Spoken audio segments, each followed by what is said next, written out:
السلام علیکم ورحمۃ اللہ وبرکاتہ۔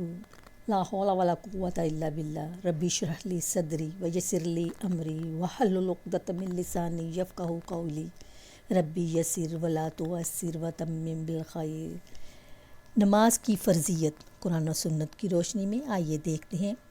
اللہ تعالیٰ سورۃ المائدہ کی آیت نمبر 55 میں فرماتے ہیں، آپ کے دوست صرف وہ ہے، یعنی اللہ اور اللہ کے رسول، اور وہ مومن جو نماز قائم کرتے ہیں اور زکوٰۃ دیتے ہیں۔ یعنی جو لوگ نماز قائم نہیں کرتے، زکوٰۃ نہیں دیتے، وہ آپ کے دوستوں میں سے نہیں ہیں۔ آئیے دلیل لیتے ہیں۔ سنن ابی داؤد 836 میں اللہ کے رسول فرماتے ہیں، قیامت کے دن سب سے پہلا حساب جو لیا جائے گا وہ صلاح کے بارے میں، یعنی نماز کے بارے میں ہے۔ ایک اور جگہ صحیح مسلم 146 میں اللہ کے رسول فرماتے ہیں، مومن و کافر کے درمیان جو فرق ہے وہ صلاح ہے، نماز ہے۔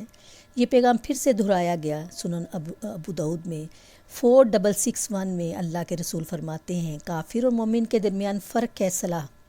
اس کا مطلب یہ ہے کہ اللہ کے نبی کہہ رہے ہیں کہ جو صلاح قائم نہیں کرتا، نماز نہیں پڑھتا، وہ کافر جیسا ہے، یعنی عملاً کافر ہے۔ نماز نہ پڑھنے کی سخت سزا کہاں پہ؟ آئیے دیکھتے ہیں۔ سورۃ المدثر میں آیت نمبر 41 اور 43 میں اللہ سبحانہ و تعالیٰ فرماتے ہیں کہ جو گناہ گار دوزخ میں ڈالے جائیں گے ان سے پوچھا جائے گا، آپ کیوں دوزخ میں ہو؟ وہ کہیں گے، ہم صلاح یعنی نماز پڑھنے والوں میں سے نہیں تھے۔ ابراہیم علیہ السلام بھی دعا کرتے ہیں۔ سورۃ الابراہیم آیت نمبر 40 میں، اے میرے رب مجھے صلاح قائم کرنے والا بنا اور میرے بچوں کو بھی صلاح قائم کرنے والا بنا۔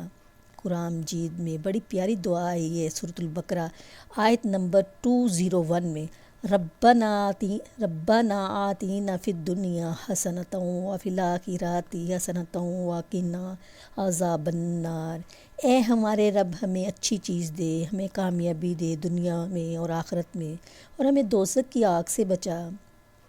اللہ سبحانہ تعالیٰ سورۃ الانعام میں آیت نمبر 162 اور 163 میں فرماتے ہیں، قل ان صلاتی و نسکی و محیای و مماتی للہ رب العالمین۔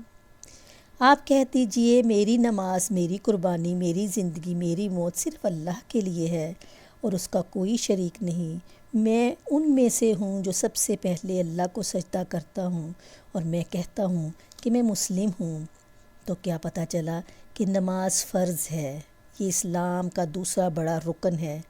اس کی دلیل لیتے ہیں۔ صحیح بخاری حدیث نمبر 8 میں حضرت عمر بن خطاب رضی اللہ عنہ سے روایت ہے کہ رسول اللہ صلی اللہ علیہ وآلہ وسلم نے فرمایا، اسلام کی بنیاد 5 چیزوں پر رکھی گئی ہے۔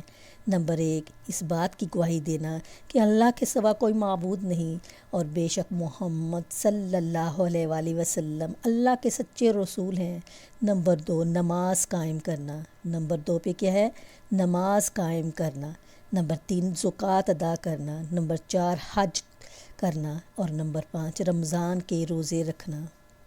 اور نماز فرض کب ہوئی؟ آپ سب جانتے ہیں، معراج کے موقع پر آپ صلی اللہ علیہ وسلم کو 5 نمازوں کا تحفہ دیا گیا، اور یہ فرض نماز تھی۔